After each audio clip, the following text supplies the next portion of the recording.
తెలంగాణలో ఉన్నటువంటి నిరుద్యోగులకు రేవంత్ సర్కార్ గుడ్ న్యూస్ చెప్పింది.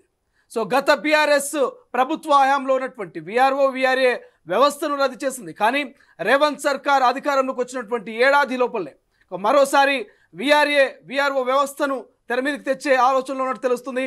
కొత్తగా 11,000 ఉద్యోగ అవకాశాలని తెలంగాణ నిరుద్యోగులకు కల్పించే దిశగా ప్రయత్నాలు చేస్తున్నట్టు తెలుస్తుంది. ఒకసారి దానికి సంబంధించినటువంటి అప్డేట్ చూద్దాం.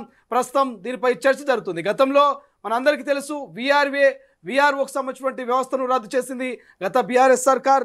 అందులో ఉన్నటువంటి విఆర్ఓలను కూడా వేరే డిపార్ట్మెంట్కు అలర్ట్ చేస్తూ వాళ్ళని పంపించినటువంటి పరిస్థితి మనం చూసాం. ఏదైతే గత బీఆర్ఎస్ ప్రభుత్వం రద్దు చేసినటువంటి విఆర్ఓ వ్యవస్థను మళ్ళీ తిరిగి తీసుకొచ్చేందుకు రేవంత్ రెడ్డి నేతృత్వంలోని కాంగ్రెస్ ప్రభుత్వం ప్రయత్నాలు చేస్తోంది. ఈ క్రమంలోనే రాష్ట్రంలోని మొత్తం దాదాపుగా 11,000 రెవెన్యూ గ్రామాలు ఉండగా ప్రతి గ్రామానికి ఒక రెవెన్యూ అధికారిని నియమించేందుకు కసరత్తు చేస్తున్నట్టు తెలుస్తోంది. గతంలో విఆర్ఎల్గా పనిచేసి ఇతర శాఖలో సర్దుబాటు చేసిన వారితో పాటు కొత్తగా నోటిఫికేషన్ వేసి భర్తీ చేయాలంటూ కాంగ్రెస్ రేవంత్ సర్కార్ ఆలోచిస్తున్నట్టు తెలుస్తోంది. ఒకసారి ఇదే అంశంపై పూర్తి సమాచారం తెలుసుకుందాం. మా ప్రతినిధి విజయ్ ప్రస్తుతం ఫోన్లో అందుబాటులో ఉన్నాడు. విజయ్, అసలు ఏం జరగబోతుంది? నిజంగానే 11,000 ఉద్యోగాలకు రేవంత్ సర్కార్ శ్రీకారం చుట్టబోతుందా? ఇది నిరుద్యోగులకు ఒక శుభవార్త అని చెప్పుకోవచ్చా? శ్రీశైలం, తెలంగాణలో గత బీఆర్ఎస్ ప్రభుత్వం రద్దు చేసినటువంటి విఆర్ఓ వ్యవస్థను మళ్ళీ తిరిగి తీసుకొచ్చేందుకైతే రేవంత్ రెడ్డి నేతృత్వంలోని కాంగ్రెస్ ప్రభుత్వం ప్రయత్నాలు అయితే చేస్తోంది. సో ఈ క్రమంలోనే రాష్ట్రంలోని మొత్తం దాదాపు 11,000 రెవెన్యూ గ్రామాలు ఉండగా ప్రతి గ్రామానికి ఒక రెవెన్యూ అధికారి నియమించేందుకు కూడా కసరత్తు అయితే చేస్తా ఉంది రేవంత్ సర్కార్. గతంలో విఆర్ఎల్ గా పనిచేసి ఇతర శాఖల్లో సర్దుబాటు చేసినటువంటి వారితో పాటు కొత్తగా నోటిఫికేషన్ జారీ చేసి మరి వీళ్ళని భర్తీ చేయాలని చూస్తుంది. అయితే రాష్ట్రంలో మళ్ళీ విఆర్ఓ వ్యవస్థ రానుంది. ఈ యొక్క గ్రామ స్థాయిలో రెవెన్యూ వ్యవస్థను బలోపేతం చేసేందుకు ప్రయత్నాలు చేస్తున్నటువంటి రేవంత్ సర్కార్ ప్రతి తెలంగాణలో ఉన్నటువంటి ప్రతి గ్రామ రెవెన్యూ అధికారులను మళ్ళీ నియమించేందుకైతే చర్యలు చేపడుతుంది. ఇప్పటికే ధరణి స్థానంలో భూభారతి అనేటువంటి యాప్ కూడా తీసుకొచ్చి కాంగ్రెస్ ప్రభుత్వం తీసుకొచ్చినటువంటి పరిస్థితి కూడా ఉంది. అయితే అందుకు గ్రామ స్థాయిలో రెవెన్యూ వ్యవస్థ బలంగా ఉండాలని చెప్పి కూడా యోచిస్తా ఉంది. ఈ నేపథ్యంలోనే మళ్ళీ గ్రామ స్థాయిలో రెవెన్యూ అధికారులను నియమించేందుకు కూడా సిద్ధమైనట్లుగా తెలుస్తోంది. అయితే ప్రతి గ్రామంలో రెవెన్యూ సిబ్బంది అందుబాటులో ఉండేలాగా జూనియర్ రెవెన్యూ అధికారి జేఆర్ఓ పేరుతో పోస్టులను భర్తీ చేయనున్నట్లు కూడా సమాచారం ఉంది. ఇదివరకు దీన్ని విఆర్ఓగా ఉండేదంటే విలేజ్ రెవెన్యూ ఆఫీసర్ గా ఉండేటువంటి దాన్ని తీసుకొచ్చి ఇప్పుడు జేఆర్ఓ కూడా చేసేటువంటి క్రమంలో అయితే నడుస్తా ఉంది. సో మొత్తం రాష్ట్రంలో మొత్తం చూసుకుంటే అయితే 10,911 రెవెన్యూ గ్రామాలు ఉండగా ప్రతి గ్రామానికి కూడా ఒక జేఆర్ఓను నియమించాలని చెప్పి అయితే ప్రభుత్వం భావిస్తున్నట్టుగా తెలుస్తోంది. అయితే రాష్ట్రంలో సుమారుగా 3,600 మంది విఆర్ఓలు, 2,000 మంది వరకు కూడా విఆర్ఏలు ఉండగా వారిని వివిధ శాఖలు కూడా పంపించారు ఇదివరకు. సో వీరు పోను మిగతా 5,300 పోస్టులు ఏవైతే ఉన్నాయో అవి ఏ విధంగా భర్తీ చేయాలన్న దానిపైన ప్రస్తుతం ప్రభుత్వం అయితే సమాలోచనలు అయితే జరుపుతా ఉంది.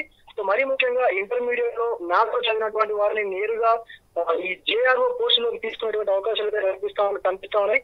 అంతేకాకుండా వీళ్ళలో కొందరిని నేరుగా సర్వేర్లుగా నియమించేటువంటి అవకాశం కూడా కనిపిస్తుంది. ఈ నేపథ్యంలోనే ఇంటర్ పూర్తి చేసినటువంటి విఆర్ఓలు, విఆర్ఏలను సర్వేర్లుగా నియమించేటువంటి అవకాశం అయితే ఉన్నట్టు తెలుస్తా ఉంది.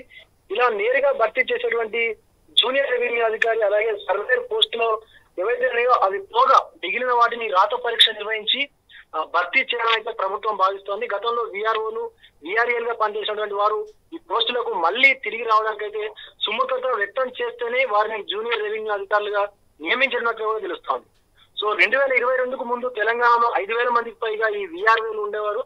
సో రెవెన్యూ శాఖలో పెరిగిపోతున్నటువంటి అవినీతిని కట్టడి చేసేందుకే గత బీఆర్ఎస్ ప్రభుత్వం ఏకంగా విఆర్ఓ వ్యవస్థను మొత్తం రద్దు చేస్తూ కూడా సంచలన నిర్ణయం అయితే తీసుకా ఉంది. అప్పటి వరకు విఆర్ఓలు పనిచేస్తున్నటువంటి వారిని వివిధ శాఖల్లో డిప్యూటేషన్ పైన పంపించింది. దాదాపు 70 మంది విఆర్ఓలు కూడా కోర్టును ఆశ్రయించగా వారంతా ప్రస్తుతం రెవెన్యూ శాఖలోనే కొనసాగుతున్నారు. మిగతా వారంతా కూడా వివిధ ప్రభుత్వ శాఖల్లో జూనియర్ అసిస్టెంట్లు, రికార్డ్ అసిస్టెంట్లుగా తదితర శాఖల్లో అయితే పంపించేసి వాళ్ళని విధుల్లో అయితే నిర్వహించేలాగా చేసింది శ్రీశైలం. సో త్వరలోనే ఏవైతే ఈ జేఆర్ఓకి సంబంధించినటువంటి నోటిఫికేషన్ ఉందో అది కూడా విడుదల చేసి పూర్తిగా భర్తీ చేసేటువంటి అవకాశాలు అయితే కనిపిస్తామని Srisailam. Thank you Vijay, thank you for update. ఇది ఓవరాల్ గా గత బీఆర్ఎస్ హయాంలో అందరికీ తెలిసిందే విఆర్ఓ, విఆర్ఏ వ్యవస్థలకు సంబంధించి ఉద్యోగస్తుల నుంచి వాళ్ళందరినీ కూడా వివిధ డిపార్ట్మెంట్లకు బదిలీ చేసినటువంటి పరిస్థితి మనం చూసాం డిప్యూటేషన్ పేరుతో. ఈ నేపథ్యంలో గతంలో అనేక మార్లు వీఆర్ఏ వీఆర్ఓలు కూడా ఇక ప్రభుత్వం చుట్టూ తిరిగారు. అనేక మార్లు నిరసన కార్యక్రమాలు చేసే ప్రయత్నం చేశారు. ఇప్పటికీ కూడా కొంతమంది వీఆర్ఏలు అయితే ఇక వీఆర్ఓలు కొంత ఇప్పటికి కూడా ఆలోచనలో పడ్డట్టు తెలుస్తోంది. గత ప్రభుత్వం చేసినటువంటి వ్యవస్థను రద్దును ఏదైతుందో దాన్ని తిరిగి పునర్ప్రారంభించే అవకాశం ఉందా కాంగ్రెస్ ప్రభుత్వం అంటూ కూడా చాలామంది వెయ్యి కాలతో ఎదురు చూస్తూ ఉన్నారు. ఎందుకంటే గతంలో అందరికీ తెలుసు వీఆర్ఓ అనగానే విలేజ్ రెవెన్యూ ఆఫీసర్గా మండల ఆఫీస్లో విలేజ్కి సంబంధించినటువంటి ఆ యొక్క ల్యాండ్కి సంబంధించినటువంటి డాక్యుమెంట్స్ కావచ్చు, ఇష్యూస్ కావచ్చు, ఇతర అన్ని అంశాలు కూడా వీఆర్ఓ కీలకంగా చూసుకునేది. వీఆర్ఓకు కొంత అసిస్టెంట్గా వీఆర్ఏ ఉండేది. విలేజ్ రెవెన్యూ అసిస్టెంట్గా ఊళ్ళో ఉన్నటువంటి తగాదాలు కావచ్చు, పంచాయతీలు కావచ్చు, ఇతర అన్ని అంశాల గురించి కూడా వీఆర్ఏ క్షుణ్ణంగా సమాచారం ఉంటుంది. కాబట్టి వీఆర్ఏ ఇచ్చేటువంటి సమాచారం వీఆర్ఓకు ఉపయోగపడేది. ఈ రకమైనటువంటి ఒక అంచెలంచెలైనటువంటి ఒక వ్యవస్థ ఉండేది. వీఆర్ఏ, వీఆర్ఓ, ఎంఆర్ఓ, ఎంపీడీఓ ఇట్లా రకమైనటువంటి ఒక వ్యవస్థ ఉండేది. కానీ ఇక గతంలో బీఆర్ఎస్ హయాంలో మాత్రం ఈ వీఆర్ఓ, వీఆర్ఏ వ్యవస్థను కొంత రద్దు చేసే ప్రయత్నం చేశారు గతంలో ఉన్నటువంటి మాజీ ముఖ్యమంత్రి కేసీఆర్. ఈ నేపథ్యంలో కాంగ్రెస్ ప్రభుత్వం అయితే కొత్తగా ఇక 11,000 ఉద్యోగ అవకాశాలు కల్పించేందుకు వీఆర్ఓ, వీఆర్ఏ వ్యవస్థను తిరిగి మళ్ళీ పునర్ప్రారంభించేందుకు అయితే ఇక కసరత్తు చేస్తున్నట్టు తెలుస్తుంది. గతంలో ధరణి పోర్టల్ ఉండేది. ధరణిలో ఎటువంటి సంబంధం వీఆర్ఓ కావచ్చు, ఎంఆర్ఓ కావచ్చు లేనటువంటి పరిస్థితి. కానీ కొత్తగా ధరణి పోర్టల్ను తీసేసి కాంగ్రెస్ ప్రభుత్వం తాజాగా ఇక అసెంబ్లీలో ఆమోద ముద్ర వేసుకుంది.